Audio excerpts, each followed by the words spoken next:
নমস্কার, দেখছেন কলকাতা টিভি। আপনাদের সঙ্গে এই মুহূর্তে রয়েছে আমি অভিক। শুরু করছি সংবাদ সারাদিন। যে খবরে এই মুহূর্তে নজর রাখবো, বাংলায় প্রধানমন্ত্রী নরেন্দ্র মোদীর জনসভার কথা ছিল যে দিন, সেই দিন বদল করা হয়েছে। যেমনটা জানা যাচ্ছে, আগামী 20শে অগস্ট দমদমে প্রধানমন্ত্রী নরেন্দ্র মোদীর জনসভা হওয়ার কথা ছিল, কিন্তু সেই জনসভার দিন বদলে গেছে, এমনটাই কিন্তু জানা যাচ্ছে। বাংলায় প্রধানমন্ত্রী নরেন্দ্র মোদী কিছুদিন আগেই জনসভা করে গিয়েছিলেন, ফের একবার জনসভা করতে আসছেন তিনি, এবং আগামী 20শে অগস্ট জনসভা করার দিন নির্ধারিত করা হয়েছিল, কিন্তু সেই জনসভার দিন বদলে দেওয়া হয়েছে। যেমনটা জানা যাচ্ছে, দমদমে প্রধানমন্ত্রী নরেন্দ্র মোদীর জনসভা রয়েছে, সামনেই বিধানসভা নির্বাচন, এবং সেই নির্বাচনের আগেই বাংলায় প্রধানমন্ত্রী নরেন্দ্র মোদীর জনসভা, সেই জনসভার দিন বদল করা হয়েছে। আগামী 20শে অগস্ট জনসভার দিন হওয়া ছিল।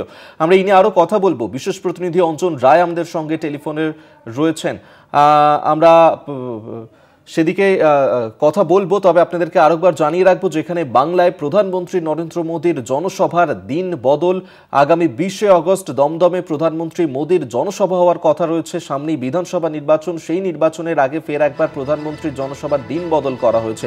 বিশেষ প্রতিনিধি অঞ্জন রায় আমাদের সঙ্গে টেলিফোনে রয়েছেন, এই নিয়ে আরো বিস্তারিত জানবো। অঞ্জন দা, কি কারণে দিন বদল, কবে নির্ধারিত করা হয়েছে জনসভার দিন? প্রধানমন্ত্রীর জনসভা তো এরকম নির্দিষ্ট কিছু থাকে না। একটা 20 তারিখ ডেট হয়েছিল, প্রধানমন্ত্রীর আসার কথা ছিল, দমদমে তিনি এবার জনসভা করবেন, কিন্তু পার্লামেন্ট এক্সটেনশন হয়েছে, অর্থাৎ 21শে আগস্ট পর্যন্ত পার্লামেন্ট চলবে।